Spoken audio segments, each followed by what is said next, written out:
सुकृति जी, जी sir. प्रारंभ कीजिए। आप सभी का स्वागत है कार्यशाला में। आप निरंतर इस कार्यशाला में समय पर उपस्थित हो रहे हैं, ये बहुत ही गर्व की बात है हमारे लिए। सर्वप्रथम मंगलाचरण से हम लोग प्रारंभ करते हैं। रजोजुषे जन्मनि सत्त्ववृत्तये स्थितो प्रजानां प्रलये तमः स्पृशे अजाय सर्गस्थितिनाश हेतवे त्रयीमयाय त्रिगुणात्मने नमः। त्रयीमयाय त्रिगुणात्मने नमः। आज आप सभी का पुनः इस कार्यशाला में स्वागत है, जो आयोजित की जा रही है विक्रमाजीत सिंह सनातन धर्म महाविद्यालय एवं जगत गुरु रामभद्राचार्य दिव्यांग विश्वविद्यालय चित्रकूट, इन दोनों के संयुक्त तत्वावधान में यह 30 दिवसीय कार्यशाला आयोजित की गई है, जिसका नाम संस्कृत भाषा प्रवीणता पाठ्यक्रम के नाम पर रखा गया है, जिसमें आपको बहुत ही सुगमता से संस्कृत भाषा को कैसे हम आगे पढ़ें, कैसे प्रचार प्रसार में लाएं, इसके बारे में आपको ज्ञान उपलब्ध कराया जाएगा और विभिन्न विद्वानों के द्वारा प्रतिदिन इसमें कक्षाएं भी सुचारू रूप से आप सभी को प्रदान की जा रही हैं। अब मैं हमारे इस कार्यक्रम के संयोजक तथा छत्रपति शाहू जी विश्वविद्यालय में संस्कृत विषय के संयोजक एवं वर्तमान में विक्रमाजीत सिंह सनातन धर्म महाविद्यालय में संस्कृत विभाग में प्रोफेसर पद पर कार्यरत हमारे प्रोफेसर प्रदीप दीक्षित जी से निवेदन करती हूँ कि वह हमारे समक्ष आभासी पटल के माध्यम से आकर हमारे जो आज के मुख्य वक्ता हैं उनका स्वागत एवं परिचय प्रदान करने की कृपा करें। सर, स्वागत है आपका।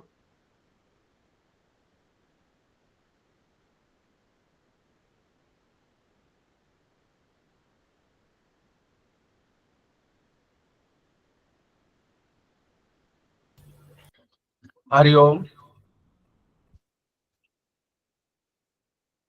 आभासी पटल पर जुड़े हुए सभी प्रतिभागियों का अभिनंदन है, वंदन है और बड़े सौभाग्य का विषय है कि ऐसे कार्यक्रमों में भी आपकी भागीदारी रहती है।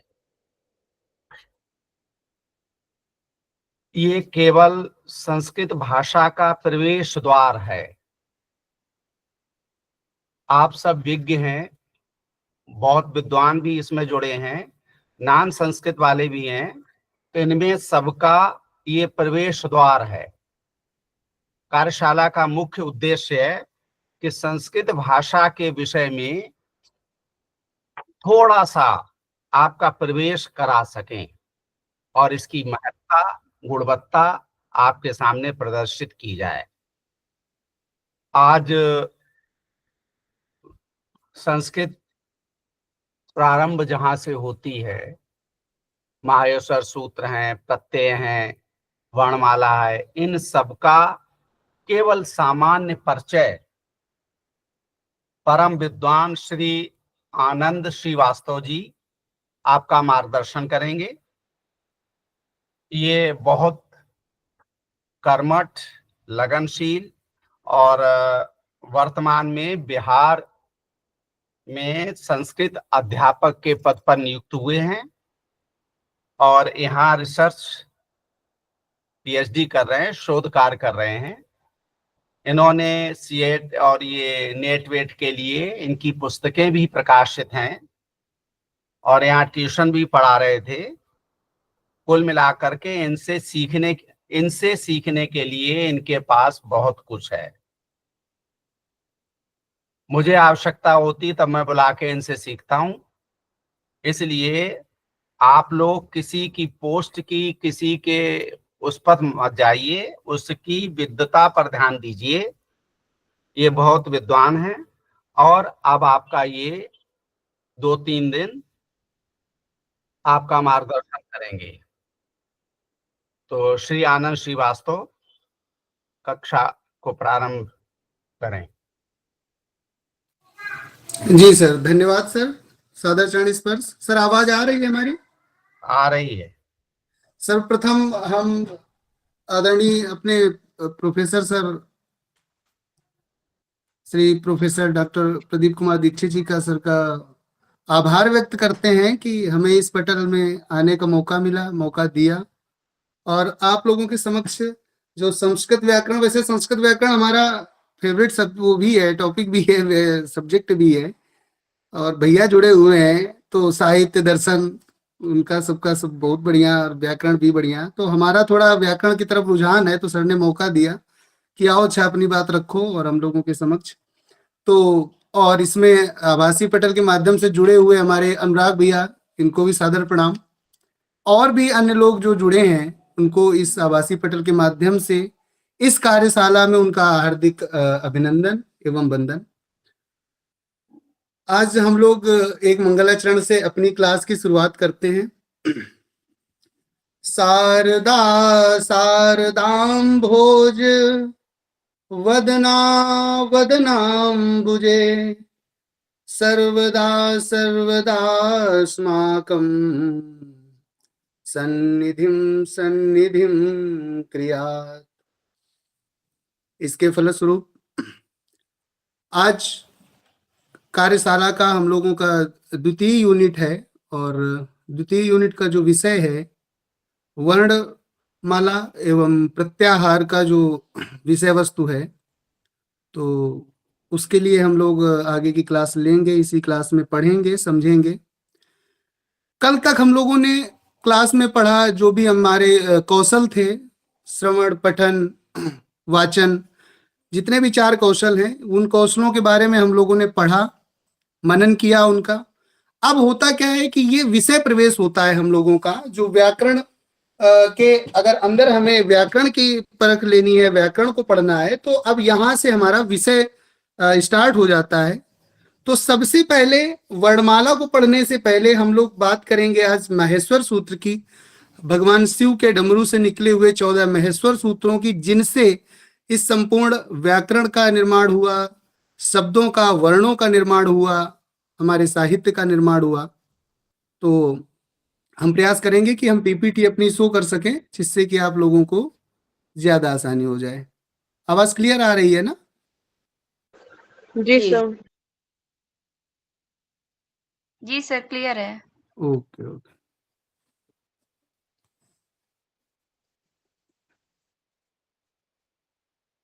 पीपीटी शो हो रही है?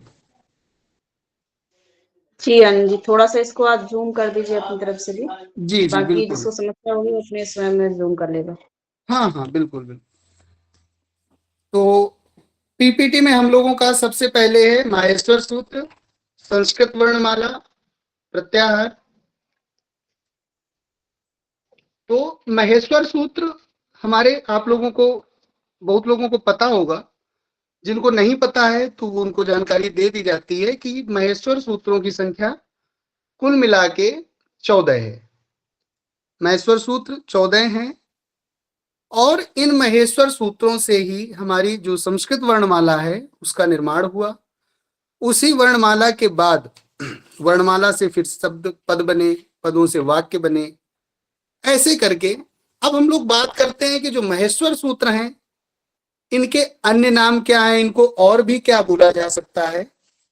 तो जैसा कि आप लोगों को ये देखो पीपीटी शो हो रही होगी, महेश्वर सूत्राणी, इनको हम अक्षर समामनाय सूत्र भी कहते हैं, अण आदि सूत्र भी कहते हैं, अड़ादि सूत्राणी, शिव सूत्र भी बोला जाता है और प्रत्याहार सूत्र भी बोला जाता है।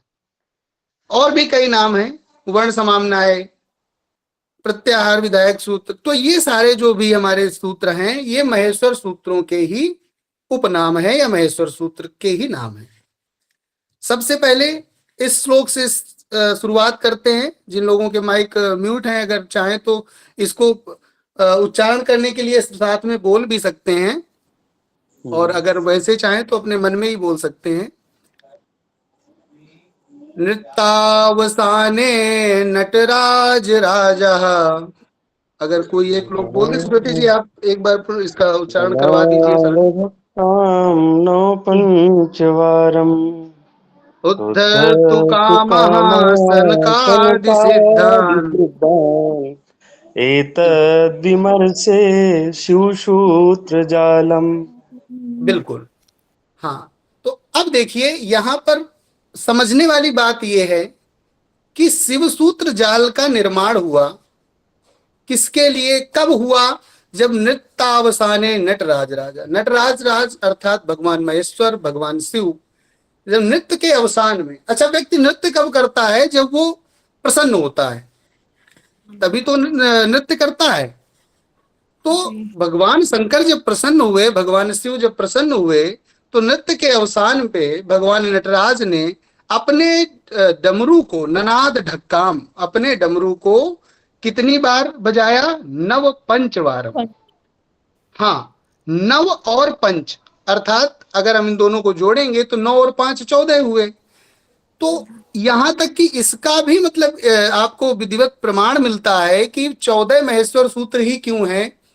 तो श्लोक ये बताता है 9 पंचवारम, कि 9 और 5 14 बार डमरू बजाया गया, जिससे हमारे 14 महेश्वर सूत्रों का निर्माण हुआ। उधर तुकामा सनकादि सिद्धान एतद विमर्शे शिव सूत्र जालम। सनक सनंदन सनत कुमार सनक आदि ऋषियों के कार्य को पूर्ण करने के लिए, हम लोगों को व्याकरण देने के लिए, साहित्य की रचना आदि के लिए क्या हुआ? शिव सूत्र जाल का निर्माण हुआ। यहाँ तक कोई अगर विषय प्रवेश है तो हम बिल्कुल डिटेल में ही बता रहे हैं, बिल्कुल स्टार्टिंग से ही बता रहे हैं। इस वजह से बहुत लोगों को पता होगा तो और भी जानकारी हो जाएगी। तो कहने का मतलब ये है कि 14 महेश्वर सूत्र अगर कोई पूछ ले कि भाई 14 ही क्यों होते हैं, महेश्वर सूत्रों की संख्या बढ़ा क्यों नहीं दी गई, तो उसका वर्णन भी हमें प्राप्त होता है कि 9 और 5, 9 5 14, इस वजह से 14 महेश्वर सूत्रों का वर्णन हुआ है। 14 महेश्वर सूत्र ही हैं। अब देखो यहाँ पर हम लोग पाते हैं कि 14 महेश्वर सूत्र कौन कौन से हैं। तो यहाँ पर देखो लिखा हुआ है, यहां से हम लोग स्टार्ट करेंगे। आ ई उड़, आप लोगों को आ ई उड़ दिखा कहीं इस वाले में? जी दिख रहा है इस वाले में, हाँ। आ ई उड़, जहां पर ये हमने ये जो पीपीटी हम शो कर रहे हैं, आ ई उड़। आप पीपीटी किसी को भेज दीजिए जिससे वो बड़ा स्क्रीन में दिखाएं तो अच्छा से दिखेगा। जी जी, हम जूम किए दे रहे हैं। ये आ ई उड़, ये हमारा महेश्वर सूत्र का, महेश्वर सूत्रों का ये पहला सूत्र है, आ ई उड़। दूसरा सूत्र है री री क। इस प्रकार हमारे ये 2 सूत्र हुए, और ए ओंग ऐ औच। अब ये जो पूर्व के प्रथम के जो 4 सूत्र हैं, इनमें स्वरों का वर्णन हुआ है। कैसे? क्योंकि जो हमारा अंत्य वर्ण है, एसाम अंत्या इता, जो अंत्य वर्ण है वो इत संज्ञक कहलाएंगे। तो इस वजह से अंत्य वर्णों को अगर हम छोड़ दें तो हम पाते हैं कि हमारे जो वर्णमाला में जितने स्वरों का वर्णन किया गया है, जितने स्वर हैं, वो मात्र इतने ही हैं। तो यहाँ पर हम लोग काउंट कर लेते हैं, आ ई उ, री री, ए ओ और ऐ ओ। तो यहां पर हम पाते हैं कि हमारे पास 6 और 3 9। तो यहां पर स्वरों की संख्या अगर पूछी जाए तो कितनी है? संस्कृत वर्णमाला में स्वर कितने हैं? 9 हैं, मुख्य 9 स्वर हैं। अब हाँ, कहीं कहीं आप लोगों ने देखा होगा कि भाई कुल मिला के 13 स्वर बताए जाते हैं। तो 13 ऐसे हो जाते हैं जब आ ई उ और री, इनका अगर जब दीर्घ भी शामिल कर लिया जाता है तो हमारे स्वरों की संख्या, कुल स्वरों की संख्या 13 हो जाती है। अगर आपके पास कोई पूछे कि स्वर कितने होते हैं संस्कृत में, तो वो हम 9 ही बताएंगे। संस्कृत में स्वरों की संख्या 9 है, लेकिन अगर कुल स्वरों की संख्या पूछी जाए तो उस जगह हम 13 स्वरों को बताएंगे। यहां तक किसी को कोई दिक्कत? नहीं सर। अच्छा, ना अब महोदय। हमारे पास जी 4 सूत्र अब हमारे हो गए। आ ई उण रिल रिक ए ओंग ऐ औच। आप लोग अपने मन में भी इनका उच्चारण कर सकते हैं, इनका वाचन कर सकते हैं, कल की कक्षा से इसको रिलेट कर सकते हैं। वाचन जितना आप वाचन करेंगे उतना ही आप परफेक्ट होंगे। तो अ ई उण रि रिक ए ओंग ऐ औच, ये 4 हमारे स्वरों के स्वर विधायक जो हमारे सूत्र हैं, ये हमें स्वर बताते हैं। इसके बाद हम लोग आते हैं 5वें सूत्र पे, ह य व र ट। ह य व र ट। फिर आता है ल ड़, य म ग ड़ न म, झ भ ई घ ढ ध स। इसमें हमारा है व्यंजन। जो हमारे बाद के 5 सूत्र हैं, इनमें हमारे आ जाते हैं व्यंजन। अभी और भी हैं। तो ह य व र ट ल ड़ ई म ग ड़ न म, झ भ ई घ ढ ध श, ज ब ग ड द श, ख फ छ, थ थ च ट त व, क प य, श श ष स र, ह ल। तो अब देखो, स्वरों का वर्णन हो गया, अब बचे हमारे पास व्यंजन वर्ण। तो व्यंजन वर्णों में जो हमारा ह य व र, यहां से लेके ल ड़, ये जो 2 हैं, इसमें य व र ल, ये हमारे कौन से आ जाते हैं? अंतस्थ।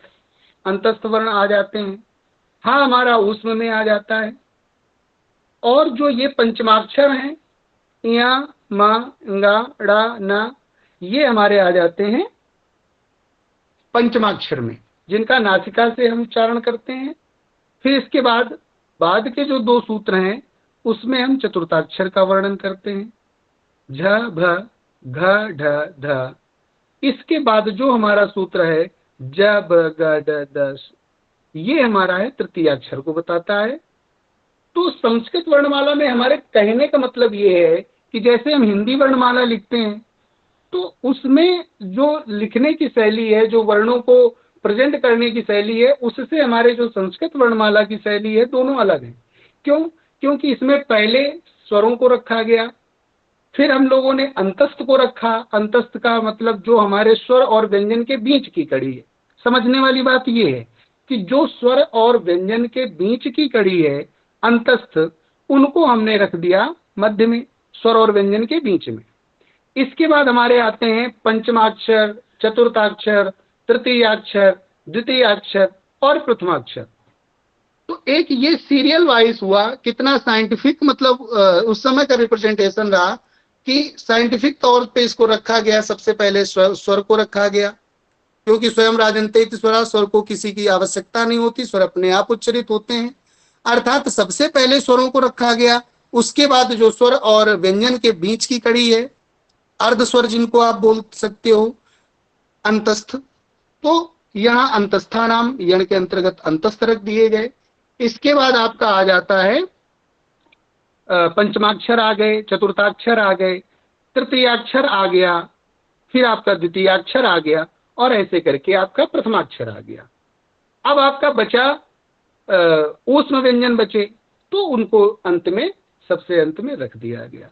तो इस प्रकार अब यहाँ पर प्रश्न ये उठता है कि कितने प्रकार के वर्णों का वर्गीकरण किया गया हमारी महेश्वर सूत्रों में, कितने प्रकार के वर्णों को बताया गया।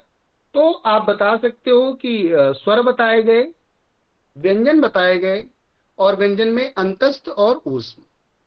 ठीक, तो स्वरों का इस प्रकार के वर्णों का यहाँ पर वर्णन किया गया। यहाँ पर आपका अनुस्वार और विसर्ग, इनका वर्णन नहीं है। अच्छा, आगे चलते हैं। ये आपको वर्णमाला देखो दिख रही होगी। तो संस्कृत वर्णमाला में कुल 13 स्वर, 33 व्यंजन और 4 अयोगवाह हैं। इस प्रकार संस्कृत में कुल 50 वर्ण हैं। संस्कृत स्वर में स्वर वर्णों को अच कहा जाता है। अच इसलिए कहा जाता है, अब देखो अच, हल, यण और सल, इनको समझने के पहले हम आपको इतना बता दें कि एक हम लोगों का जो प्रत्याहार बनाने का जो सूत्र है, अभी आगे उस आएगा जब हम लोग प्रत्याहार विधायक सूत्र पढ़ेंगे, तो प्रत्याहार कैसे निर्माण किया जाता है उसके लिए सूत्र होता है आदिरंतेन संहिता। मतलब आदि वर्ण को और अंत्य वर्ण के को हम रखते हैं, उसके मध्य में जो भी वर्ण आते हैं वो सब उस प्रत्याहार के अंतर्गत आ जाते हैं। यहां पर जैसे अच वर्ण, अच प्रत्याहार की बात कर रहे हैं हम। प्रत्याहार का मतलब है जैसे आजकल हम लोग संक्षिप्तीकरण करते हैं, साइंस में हो गया, मैथ में हो गया, और भी अन्य विषय में संक्षिप्तीकरण जो चलता है, संस्कृत भाषा में वो संक्षिप्तीकरण आज से कई हजार वर्ष पूर्व से ही चला आ रहा है। कितना शॉर्ट चीजों को बताना और उसको रिप्रेजेंट कर देना। जैसे हम अच प्रत्याहार यहाँ पर हम अच बोल देंगे तो यहाँ आ से लेके और ये जो औच का चा है, यहां से लेके इसके मध्य में जितने भी वर्ण आएंगे इत वर्णों को छोड़ के वो सभी हम अच प्रत्याहार में रख देंगे। तो अब जब भी कभी अष्टाध्यायी में हमें अच लिखा मिलेगा या किसी भी संस्कृत वर्णमाला में हमको संस्कृत की बुक में अगर हमको अच लिखा मिल रहा है तो उसका मतलब यही होगा कि हम पूरे संपूर्ण स्वरों की बात यहाँ पर हो रही है। अच्छा, तो अच प्रत्याहार, इनको अच भी बोला गया, स्वरों को अच भी कह दिया गया, क्योंकि जितने भी स्वर हैं वो सभी हमारे अच प्रत्याहार में आ जाते हैं। इसके बाद जो हमारा यहां से हयवरट से लेके जो भी हल तक का है वो सब हमारे आ जाते हैं व्यंजनों में।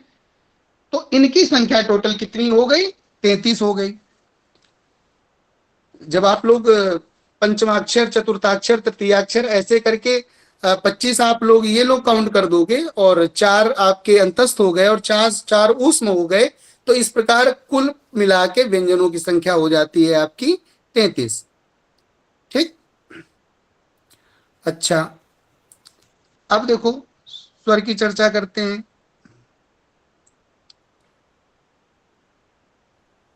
स्वयं राजन्ते इति स्वरा, जो स्वयं राज करें, अर्थात जिनको बोलने के लिए हमें किसी भी प्रकार की किसी अन्य की आवश्यकता ना पड़े, वहां पर हमारा जो है उन्हीं को हम स्वर बोल देते हैं।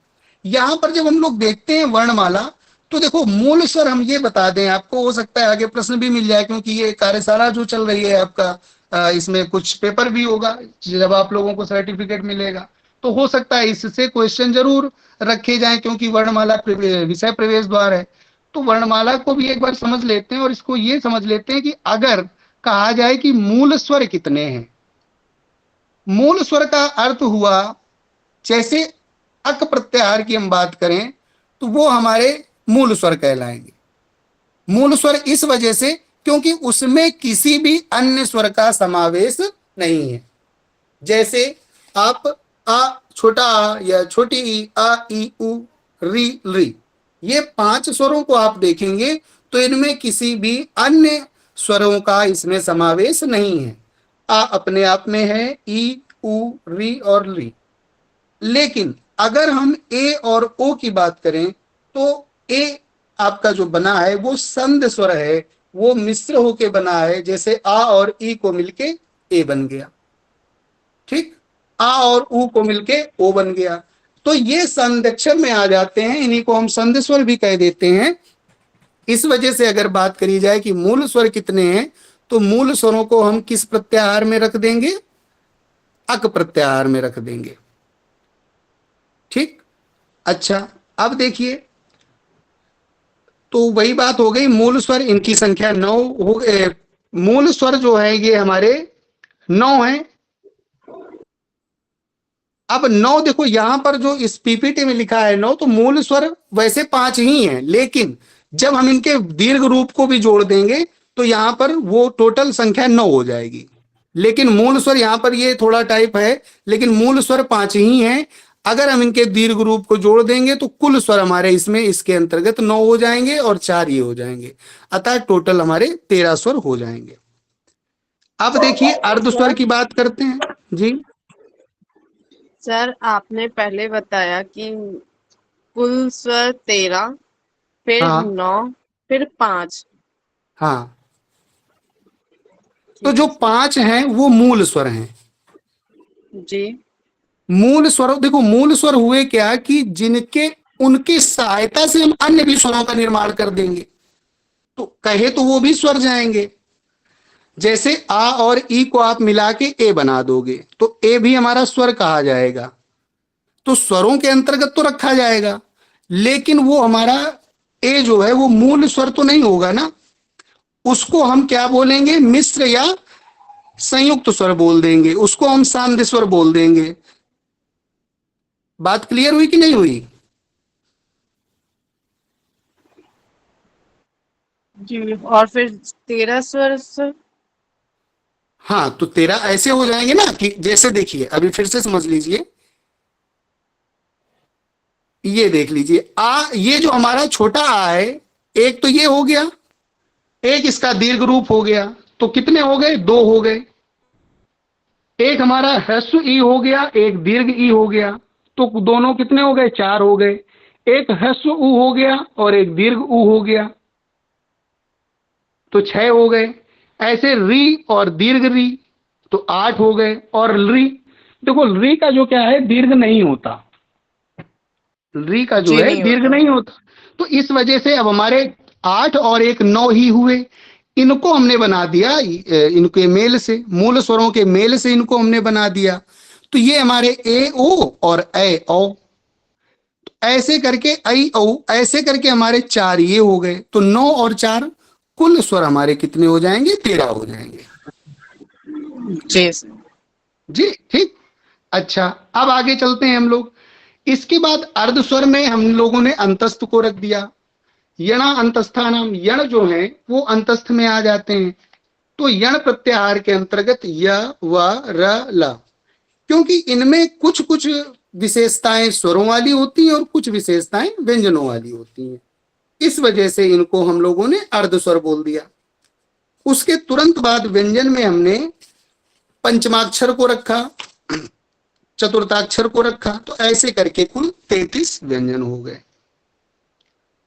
व्यंजन की परिभाषा देखो बताई गई, ये पीपीटी हेल्पफुल रहेगी आप लोगों के लिए। व्यज्यते वर्णांतर संयोगेन द्योतते ध्वनि विशेषो एन तद व्यंजनम। कहने का तात्पर्य यह है, ऐसे वर्ण जो स्वयं उच्चरित ना होकर स्वर वर्णों की सहायता से उच्चरित होते हैं। अब कहने का मतलब ये है कि आप लोग जैसे कहो कि सर का तो लिखा है, का को हम उच्चरित कर सकते हैं, लेकिन वो जो का लिखा होता है, खा लिखा होता है, गा लिखा होता है, वो हमारा आकार के सहित तो होता है। संस्कृत में किसी भी वर्ण को प्रेजेंट करने के लिए हम उसको उसके आगे कार लगा देते हैं, जैसे अकार, ककार, टकार। तो इस प्रकार वो हमारा जो मूल स्वर है अकार को लिए हुए होता है, क्योंकि जो हलंत वर्ण होते हैं उनका हम उच्चारण संभव ही नहीं है। अगर हलंतिक का लिखा हुआ है तो उसको हम बोल नहीं सकते, कंठ के बाहर ही नहीं आएगा वो। तो इस वजह से व्यंजन जो है, व्यंजन हमारे बिना स्वरों की सहायता के नहीं बोले जाते। वर्णमाला में आपने देखा होगा, अगर ये लिखे भी गए हैं तो इनको हलंतिक वर्ण लिखा गया है। क, ये जो आपका है खा, अब जो का हम बोल रहे हैं वो हमारा आकार के साथ आ रहा है, तो वहां पर हमारा हलंत नहीं लगेगा। जैसे यहां पर ये आपका लिखा है झ भाई घ ढ धस, तो ये आकार के साथ आया है। वर्णमाला में, व्याकरण में इसका भी वर्णन हुआ है कि ये सारे वर्ण जो हैं व्यंजन वर्ण, ये आकार के साथ आए। आगे हम लोग बात करते हैं ऊष्म व्यंजन। अब देखिए, जब अंतस्थ की बात हो गई, हमारे पंचमाक्षर, चतुर्थाक्षर, इनके ये 33 व्यंजनों की इनकी बात हो गई, अब लास्ट में हमारे बचे ऊष्म व्यंजन।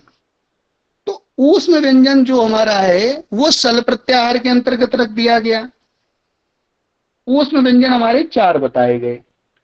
तो अब जो हमारे पास प्रत्याहार वाली चीज थी बनाने की, तो हमने आदि अक्षर को ले लिया। ये देखिए, आपको बता दें, आदि अक्षर आप यहां से ले लीजिए, ये स्टार्टिंग वाला ये सा ले लेंगे हम, और अंत का हमने ला ले लिया, क्योंकि आदि वर्ण और अंत वर्ण को मिला के हम क्या बनाएंगे, आदि वर्ण को लिख दिया इत के सहित, तो इत हमारा अंत वर्ण इत है, ल उसको हमने लिख दिया। अब हमारा प्रत्याहार कौन बन गया, सल प्रत्याहार बन गया। अब सल प्रत्याहार के अंतर्गत आएगा कौन कौन, तो देखिए जिससे हमने स्टार्टिंग की है वो वर्ण भी लिखेंगे, उसके बाद जो भी व्यंजन वर्ण आ रहे हैं वो उसी वर्ग के अंतर्गत आ जाएंगे। लेकिन जो अंत्य वर्ण होगा इत संज्ञक कहलाता है, तो इत संज्ञक वर्णों को नहीं लिखा जाता।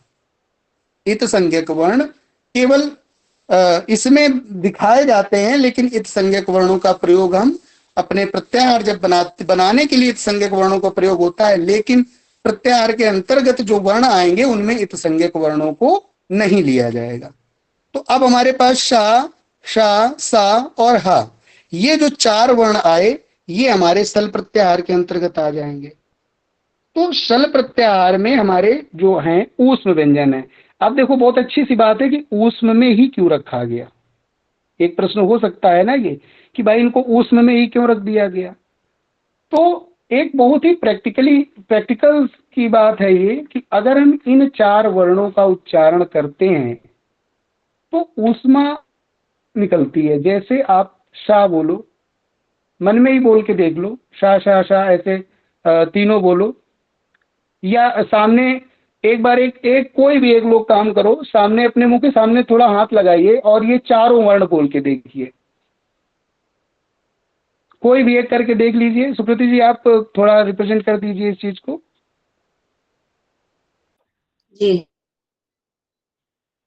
कोई भी सामने ऐसे लगा लीजिए अपने, भले आप लोग माइक अनम्यूट ही रखिए, लेकिन एक बार प्रयास करिए, शा शा हा ऐसे बोल के देखिए। श, तो कुछ श, हाँ श। हाँ, तो ये बताइए कुछ ऊष्मा का कुछ ऐसा हमें आभास हुआ कि हाँ ऊष्मा निकल रही है। जी सर हुआ। अगर हम इनको तो ये ऐसे व्यंजन हैं, इस कोई मतलब ऐसी चीज इतना साइंटिफिक लैंग्वेज है जिसमें कि चीज दिख रही है वही है। इसमें कोई ऐसा नहीं है कि किसी ने कह दिया कि ये ऊष्म है तो हम इनको मान लें। तो माइक म्यूट कर लीजिए। तो हुआ क्या कि अगर हम ऊष्म व्यंजन के अंतर्गत हमने इनको रखा, तो ऊष्म व्यंजन इसीलिए रखा क्योंकि ये ऊष्मा निकाल रहे हैं, ऊष्म निकाल रहे हैं। जैसे अंतस्थ को अंतस्थ क्यों, अब हम ये बीच का ही काम कर रहे हैं। इसमें ना हमें इतना ये लाइट है कि ये स्वरों के जैसे ही काम करते हैं। कहीं भी जो भी अंग है वो नहीं उसमें हो रहा है, तो इस वजह से इनको अर्ध स्वर में ही रख दिया गया। अच्छा, तो यहाँ पर ऊष्म व्यंजन अगर कोई चर्चा चले तो ऊष्म व्यंजनों की संख्या 4 हो जाएगी, अंतस्थ 4 हो जाएंगे हमारे। वैसे व्यंजन जो वर्गीय व्यंजन है, वर्गीय व्यंजन इसलिए बोल दिया गया क्योंकि इनको वर्ग में एक वर्ग इनका निर्धारण कर दिया गया कि भाई पंचमाक्षर रख दिए जाएंगे, चतुर्थाक्षर, तृतीयाक्षर, ऐसे करके 5 वर्ग बन जाएंगे और उन 5 वर्ग में हमारे कुल 25 वर्ण आ जाएंगे। यहाँ तक किसी को कोई दिक्कत अगर पूछना हो, जो संस्कृत जिनका प्रवेश ही है उनको अगर कोई दिक्कत लग रही हो या वैसे, तो आप लोग पूछ सकते हैं।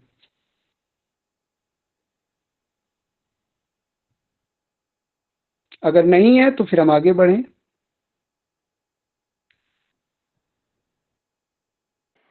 सर एक बार पीपीटी शेयर कर देते हैं सर, तो थोड़ा वो, क्योंकि विजिबल नहीं हो पाता कभी कभी, ये जूम होने पे ना क्लियर नहीं दिखाई दे रहा है। अच्छा अच्छा, हम भेज देंगे प्रेजेंट कर दूंगा पीपीटी। मेरा लैपटॉप है, लैपटॉप से प्रेजेंट आप जिधर कहिएगा उधर मैं पेज को अप डाउन कर दूंगा। ठीक ठीक, तो इसको हम भेज देंगे। अब अभी आते भेजिएगा हैं सर, हम लोग, तो देखो आ जाएगा।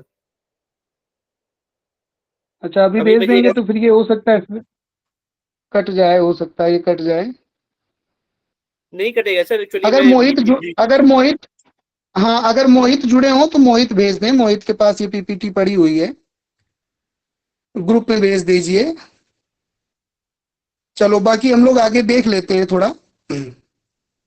अब हुआ क्या कि देखो इतने वर्ण हमारे पास। आनंद हरिओम। आनंद जी एक मिनट, निशांत जी अगर हमने सर को जुड़े हुए भेजी है। हो या मोहित जी जुड़े हो, तो उसको जो पीपीटी है उसको उस पर चला दें पीसी पर, तो आसानी हो जाए सभी के लिए, क्योंकि पढ़ने में कम आ रही है। और आनंद जी अपना मोबाइल से उसको देखकर पढ़ जी देंगे। आनंद जी, सर मेरे पास भी जी जी आनंद जी, सिस्टम से ही जुड़ा हूँ मैं भी, हाँ यदि सर। व्हाट्सएप पे शेयर करते तो देख अगर सकते हैं। विजुअल नहीं हो रही तो मुझे भेज दो, हम चला देंगे इस पे। सर आपको हमने भेज दी है। ठीक है, फिर मैं देखता हूँ। जी लो इधर आओ। कहाँ भेजी? आपको सर हमने भेज दी थी। क्योंकि आनंद जी इतना बढ़िया शिक्षण कार्य कर रहे हैं, उसमें पीपीटी की बाधा आ रही है, वो नहीं आनी चाहिए। तो हमारे पास भेज दीजिए, हम चला दे रहे हैं।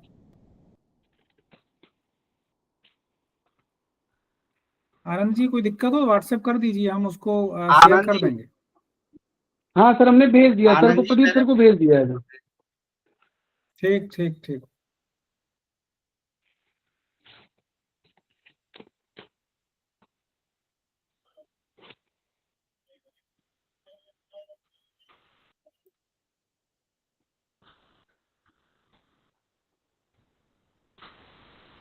आनंद जी बहुत ही अच्छे रंग से हम लोगों को बता रहे हैं। तो मेरा आप सभी से निवेदन है कि पीपीटी तो शेयर हो ही रही है, लेकिन आप भी अपनी सुविधा के लिए, क्योंकि अभी आपको प्रतिदिन बताया जा रहा है कि अंत में आपकी परीक्षा होगी, अतः अपनी सुविधा के लिए आप सभी लोग स्वयं का एक नोट्स बनाते चलें। इससे आपको परीक्षा में कोई समस्या ना आए।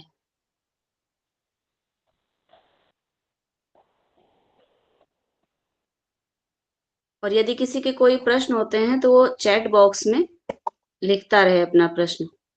अंत में उसका उत्तर आपको प्राप्त होगा। तो हम तब तक पढ़ते हैं, मतलब बताते हैं, इसके बाद पीपीटी शेयर हो जाएगी।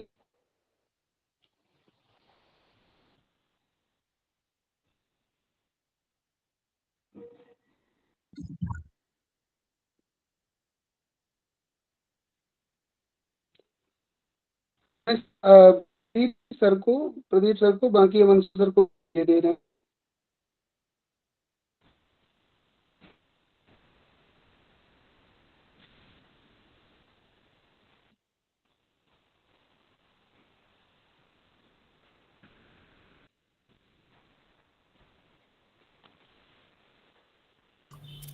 आनंद जी, हाँ सर। आनंद जी, जी सर। आप पढ़ाइए, ये लॉगिन हो रही, लॉगिन हो जाएगी तो मैं इस पे डाल दूंगा फिर। ठीक है सर, हमने भेज आनंद जी दिया, आप अंशु सर को भी भेज दिया।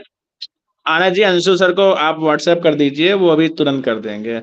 या विवेकानंद जी जी जुड़े जी हुए हैं, वो भी कर देंगे। भेज दिया भैया, आपको भी भेज दिया, सर को भी भेज दिया, अंशु सर को भी भेज दिया।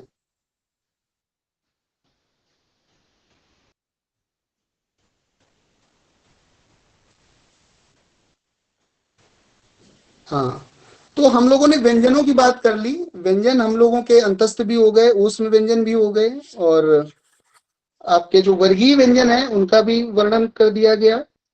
अब हम लोग आते हैं कि केवल इतने व्यंजनों के अलावा जब इन व्यंजनों के योग से भी हम जो कुछ व्यंजन बनाते हैं वो सभी रखे जाते हैं हमारे संयुक्त व्यंजन के रूप में। तो संयुक्त व्यंजन की अगर बात, तो नाम से ही स्पष्ट है, संयुक्त अर्थात किन्हीं न किन्हीं वर्णों के मेल से वो बने हैं। तो जब दो या दो से अधिक उनमें वर्ण आ रहे हैं तो वो हमारे संयुक्त व्यंजन में आ जाएंगे। जैसे आपके क्षा हो गया और शा मिलके और आ, इन तीन वर्णों के योग से क्षा बन गया, त्रा बन गया, ता रा और आ मिलके त्रा हो गया, ज्या हो गया, जा या और आ मिलके, ऐसे ही श्रा, शा, तालव्य शा, रा और आ। तो कुल मिला के 4 संयुक्त वर्णों का वर्णन किया गया, श, त्र, ज्ञ और श। 4 वर्णों का हम लोग वर्णन करते हैं आपके संयुक्त वर्ण में। ठीक, तो इस प्रकार संस्कृत में कुल वर्ण है वो 4 हैं। अब देखिए, सबसे अच्छी चीज है जो हमारा वर्णमाला का उच्चारण स्थान है, जो वर्णों के उच्चारण की बात करते हैं, तो आप लोगों को पीपीटी अभी दिखाई जाएगी। तो इसमें वर्णमाला में हम जो वर्णों का उच्चारण स्थान है, ये भी बहुत अहम भूमिका निभाता है कि किस वर्ण की, क्योंकि जैसे वाचन वाली क्लास में हम लोगों ने पढ़ा, और जब वाचन नहीं सही होगा तो हो सकता है उतनी चीजें ना क्लियर हो। तो ऐसे ही हर प्रत्येक वर्ण का उच्चारण स्थान भी अलग अलग है। प्रत्येक वर्ण को कहाँ का उच्चारित करना है, कैसे उच्चारित करना है, उसका भी, इवन अपने संस्कृत में तो इसके लिए शिक्षा ग्रंथ लिखे गए, किस वर्ण का उच्चारण कैसे होगा, किसका कैसे, उदात्त अनुदात्त स्वरित का कैसे प्रयोग किया जाएगा। तो यहाँ पर जो संस्कृत वर्णमाला है, महेश्वर सूत्र जो वर्णमाला विकसित हुई, उसमें वर्णों के उच्चारण स्थान के बारे में अगर हम लोग जब चर्चा करते हैं तो सबसे पहले इसको भी देखते हैं, बिल्कुल सीरियल से ही देखते हैं। सबसे पहले हमारा कंठ आता है, कंठ के बाद तालु आती है, तालु के बाद मूर्धा आती है, मूर्धा से फिर आगे आते हैं तो दंत, दंत के बाद ओष्ठ। ऐसे ही स्टार्टिंग में जैसे जैसे हम आगे बढ़ते जाएंगे वैसे वैसे उन स्थानों से कौन कौन से वर्णों का उच्चारण होता है हम लोग उसकी चर्चा कर देंगे। सबसे पहले हमारा कंठ आता है। हाँ, पीपीटी सर ने शो कर दी।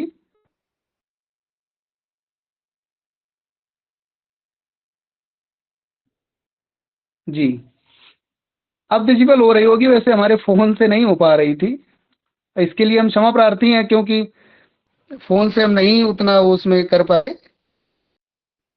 बाकी आपको पूरा देने का प्रयास आप करेंगे बीच बीच जिससे में आप लोग बताते समझ सकें। रहिएगा कब नेक्स्ट करना है, कौन सा, या फॉरवर्ड या बैकवर्ड जो भी जी है। जी सर, जी सर, उच्चारण खोल दीजिए इसमें, इसी के आगे और आगे।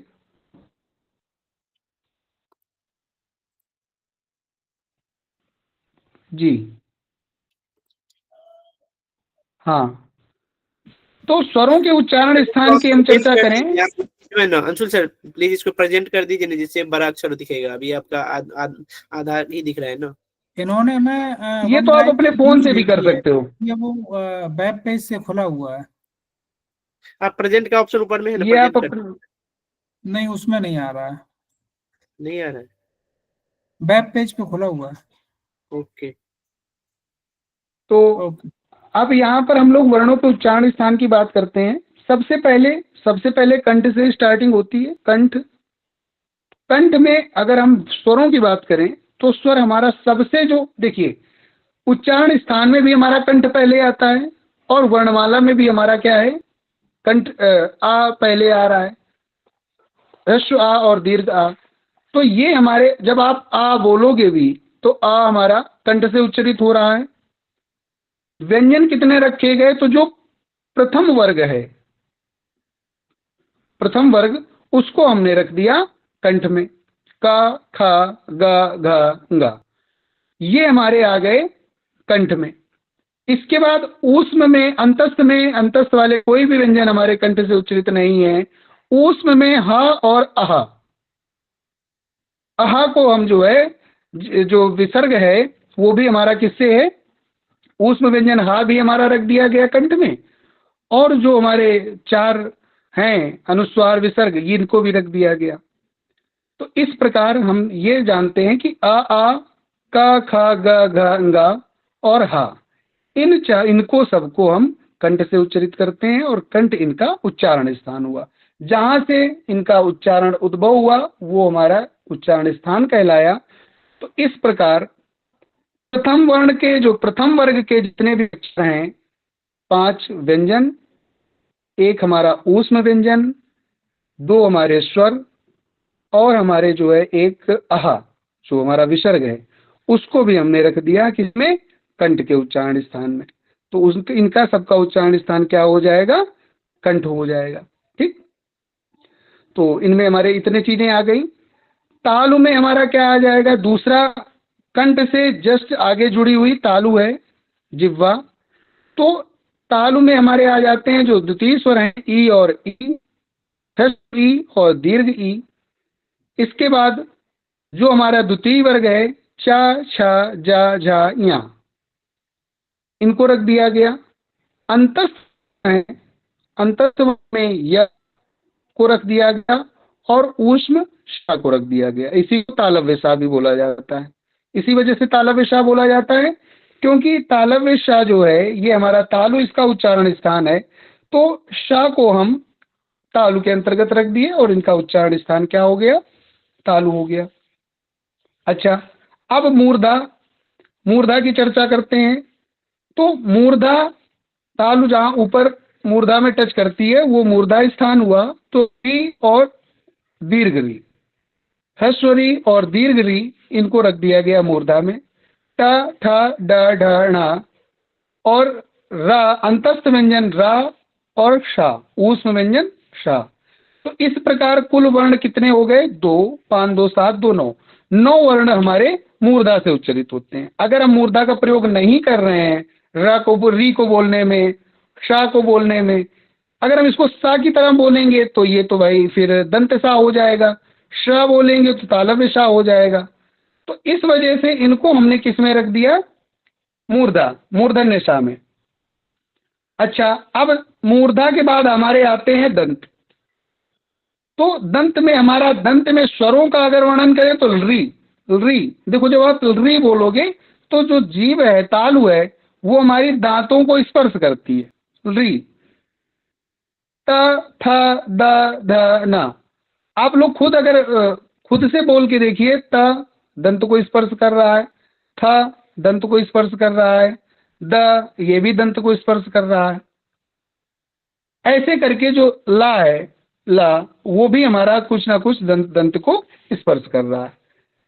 इसके बाद सा, सा भी जो है हमारा दंत को स्पर्श करेगा। तो ऊष्म व्यंजनों को इनके अंतर्गत रख दिया गया।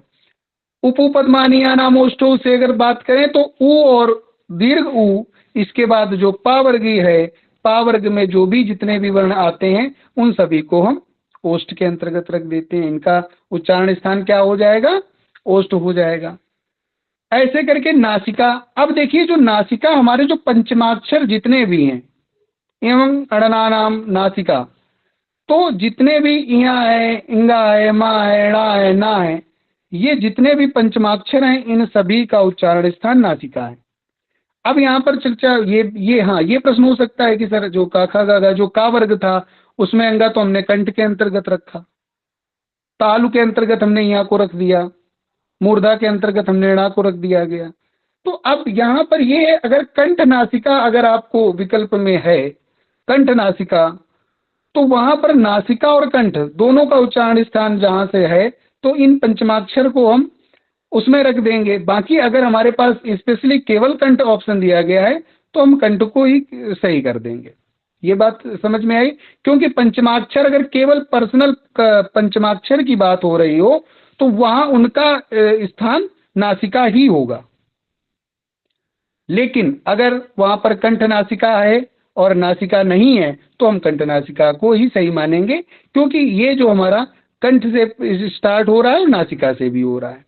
अच्छा, अब 2 बचे, कंठ तालु और कंठ ओष्ठ। तो ए और ओ औ इनको हमने कंठ तालु के अंतर्गत रख दिया। ए ऐ जो स्वर हैं वो हमारे कंठ तालु से होते हैं उच्चारण, और कंठ ओष्ठ से हमारा ओ और औ।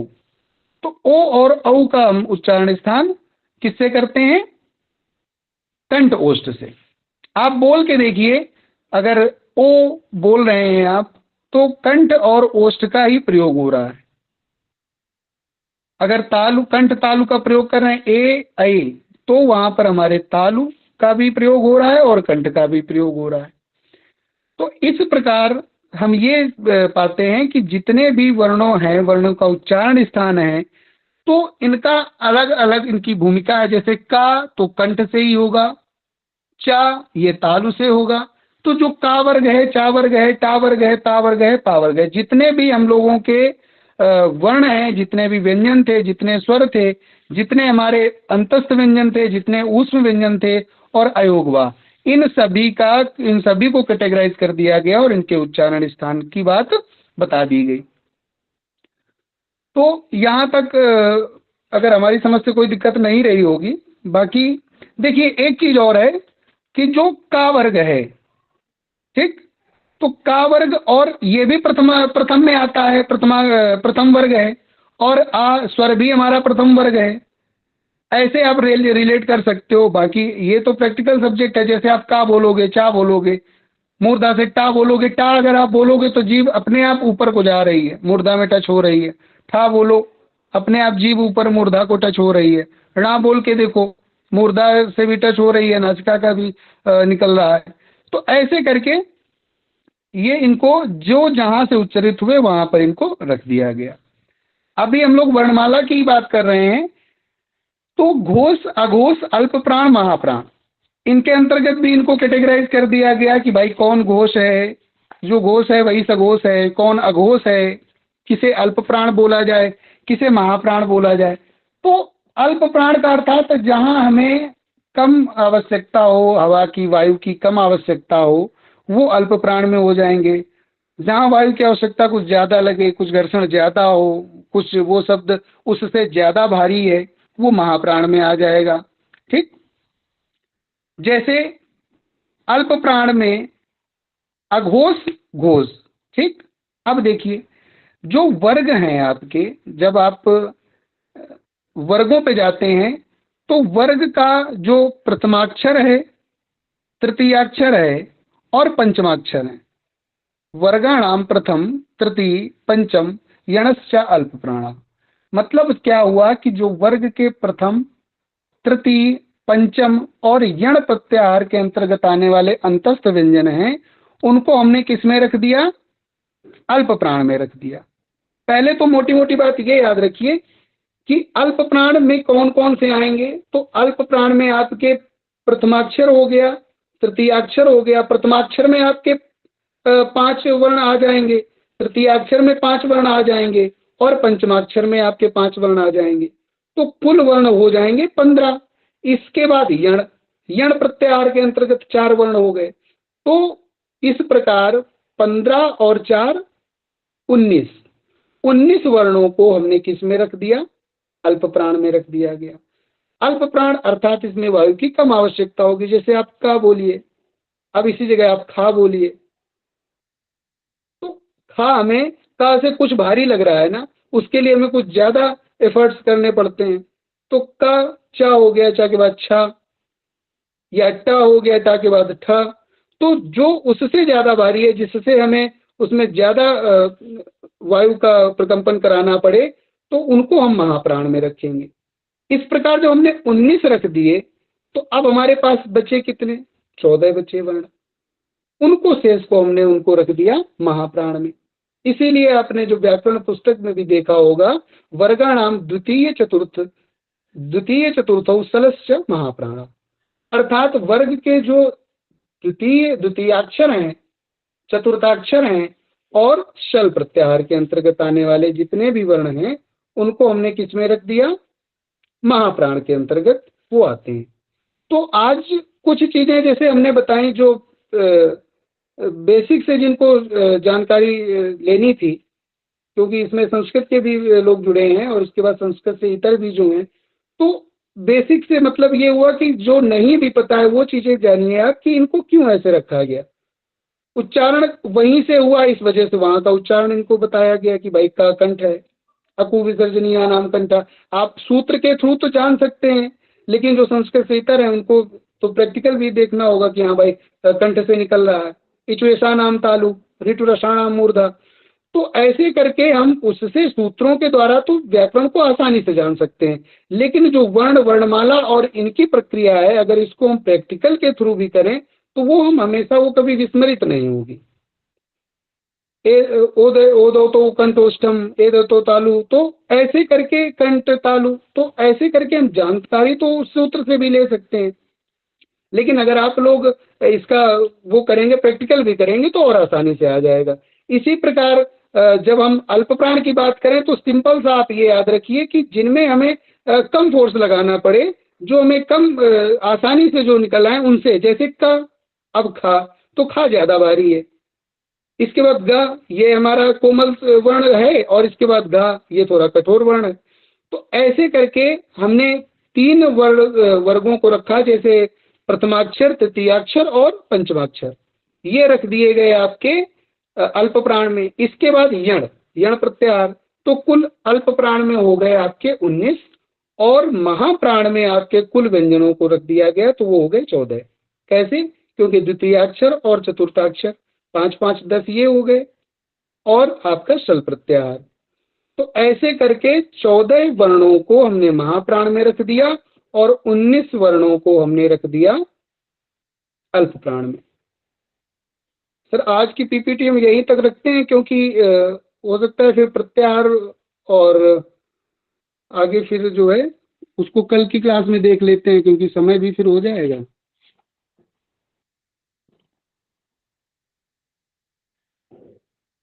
जी आनंद जी, बहुत बहुत धन्यवाद। अब मैं हमारे इस कार्यक्रम के संयोजक महोदय से निवेदन करती हूँ कि वो कृपया आभासी पटल के माध्यम से हमारे आज के मुख्य वक्ता को धन्यवाद ज्ञापित कर कार्यक्रम को आगे गति प्रदान करें।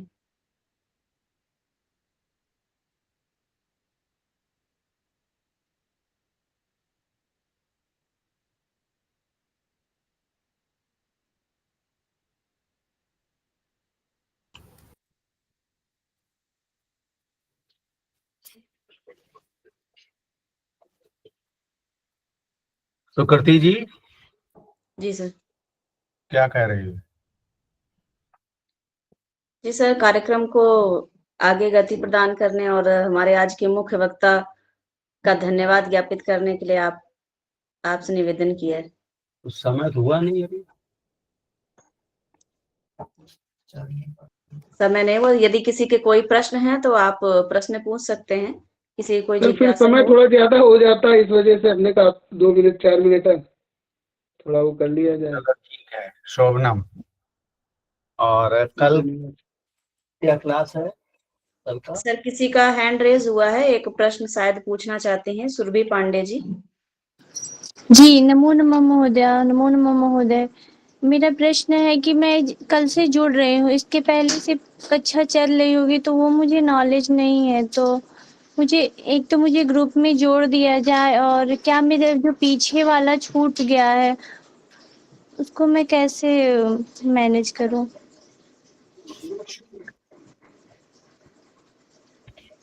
उसके तो लिए आपको आपसे कुछ पूछना चाह रहा हूँ। सुरभि जी बोल रही हैं? जी महोदय।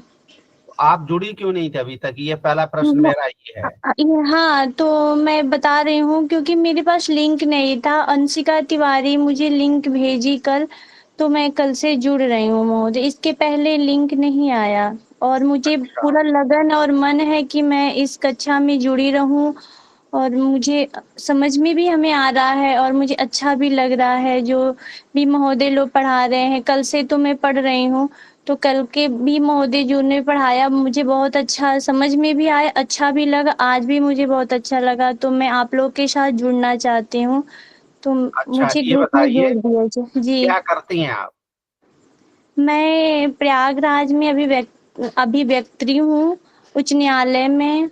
और महोदय मुझे संस्कृत सीखना मुझे शौक है, क्योंकि मुझे सब कार्य छोड़ के मुझे संस्कृत में ही आना है।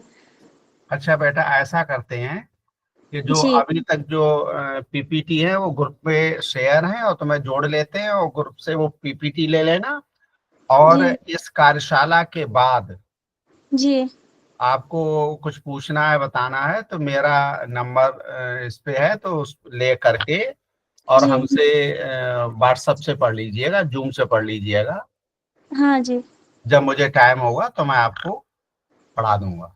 जी महोदय, मुझे बहुत लगन है कि मैं सब कुछ छोड़ के, क्योंकि मैं वैद्या भी हूँ, तो मैं ये सब छोड़ के बस सिर्फ संस्कृत, और मैं ये चाहती हूँ कि मुझे संस्कृत आए, कि मैं उच्च न्यायालय में बोलूँ तो मैं संस्कृत में बोलूँ, कि लोग आकर्षित हो हमारे संस्कृत के प्रति, और संस्कृत हमारी बढ़ती जाए।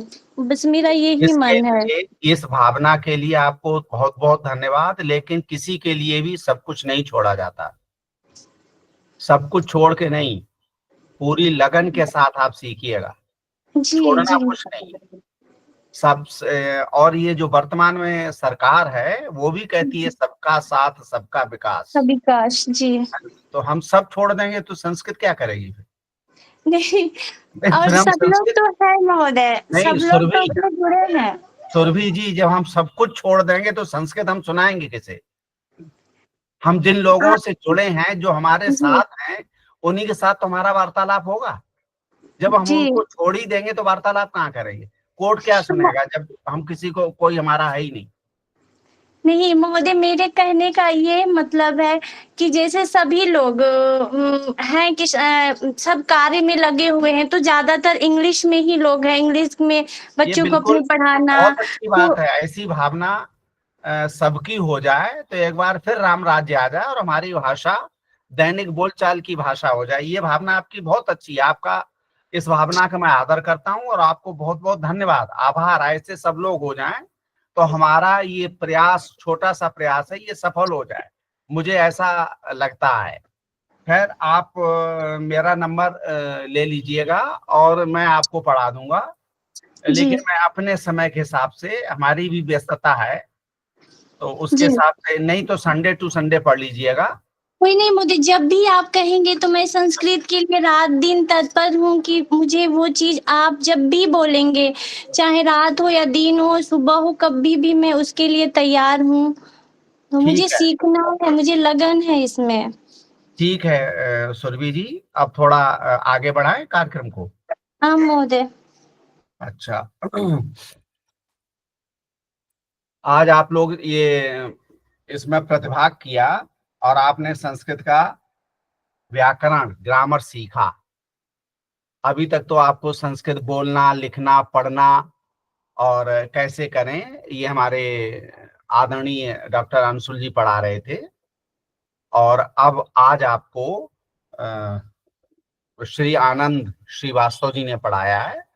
अगली जो कार्यशाला अगले वर्ष होगी उसमें ये भी डॉक्टर होंगे और इनसे भी निवेदन है कि थोड़ी गतिशीलता, जैसे पढ़ाने में वैसे अपने कार्य में भी लगाएं और पीएचडी को जल्दी कंप्लीट करें। मुझे चिंता इसलिए रहती कि मेरे अंडर में ही ये कर रहे हैं, बहुत पढ़ने वाले हैं, बहुत लगनशील हैं, लेकिन फिर भी कुल मिला के बजरंग बली हैं, इनको याद दिलाना पड़ता, सागर पार कर लो तो हो जाएंगे। तो आनंद जी से निवेदन है कि ये इसमें भी अपनी गतिशीलता को बढ़ाएं और सतत प्रयत्नशील रहें। तो आज कार्यशाला में प्रतिभाग किए जितने प्रतिभागी हैं उन सबको मेरा अभिवादन है और बार बार उनको धन्यवाद है। और मैं बहुत आभारी हूं कि मेरे इस प्रयास में आप लोग सहयोग कर रहे हैं, आप जुड़ रहे हैं कि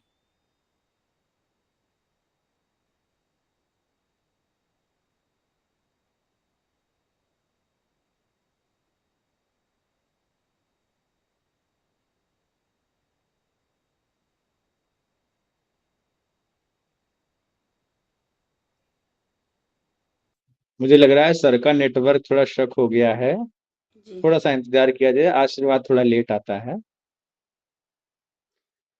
सुरभि जी, आप देखिए चैट बॉक्स में एक अनुराग जी ने भी नंबर दिया है, आप जी उसको सेव महोदय। कर लीजिए, उस पर आप जी जी मैसेज कर दीजिएगा तो आप समूह में जुड़ जाएंगी। और जी आप जी उसमें कह दीजिएगा कि हमें और भी पूरा जो पहले का पाठ्यक्रम है वो भी आपको उसमें उपलब्ध कराया जाएगा। और जल्द ही प्रयास रहेगा कि जो इसकी पूर्व कक्षाओं की रिकॉर्डिंग है वो भी आप सब तक पहुंचे। जी महोदय। जी, अभी संभवतः कुछ नेटवर्क की समस्या है जिसके कारण हमारे सर की आवाज नहीं आ रही है यहाँ तक। सुकृति जी। जी सर, आपकी आवाज बीच में चली गई थी। हाँ, आप आज अंकित जी शांत पाठ करेंगे, अंकित दुबे, जी सर। जी उनको गुरु जी प्रणाम। आमंत्रित कीजिए। अंकित जी, कृपया आप आकर आज के कार्यक्रम को यहीं पर विश्राम दें शांति पाठ के द्वारा। आं महोदय। इदानीम् अहं शान्तिपाठं वदामि। ॐ द्यौ शान्तिरक्षं गुं शान्तिः पृथिवी शान्तिरापः शान्तिरोषधयः शान्तिः वनस्पतयः शान्ति विश्वे देवाः शान्ति ब्रह्म शान्ति सर्वगुं शान्तिः शान्तिरेव शान्तिः श्यामा शांतिरेधि। ओम शांति शांति शांति। सर्वेभ्यो नमो नमः। नमो नमः। बहुत बहुत धन्यवाद अंकित जी। सभी लोगों का बहुत बहुत धन्यवाद। सभी लोगों को प्रणाम। विशेष रूप से महोदय उपस्थित हैं, गुरुदेव हमारे प्रदीप महोदय, उनको बारंबार प्रणाम है। अंशुल महोदय को प्रणाम है। और अग्रज भ्राता हमारे अनुराग भैया, जो हमेशा जो है विशेष कृपा बनाए रखते हैं हर तरीके से। तो बाकी हमारी भगिनी सुकृति भगिनी, जो निरंतर संस्कृत के कार्यक्रमों में लगी रहती हैं और अहर्निश सेवा जिनका उद्देश्य है, ऐसे सभी ज्येष्ठ और श्रेष्ठ लोगों को हमारा बारंबार प्रणाम है। सभी लोगों का बहुशः धन्यवाद। धन्यवाद। धन्यवाद अंकित जी। हम लोग पुनः सोमवार को मिलते हैं कक्षा में अपने समय पर। आप आशा करती हूँ कि आप सभी उपस्थित रहेंगे। आप सभी को नमस्कार। नमस्ते सर। नमस्ते। नमस्ते सदाव।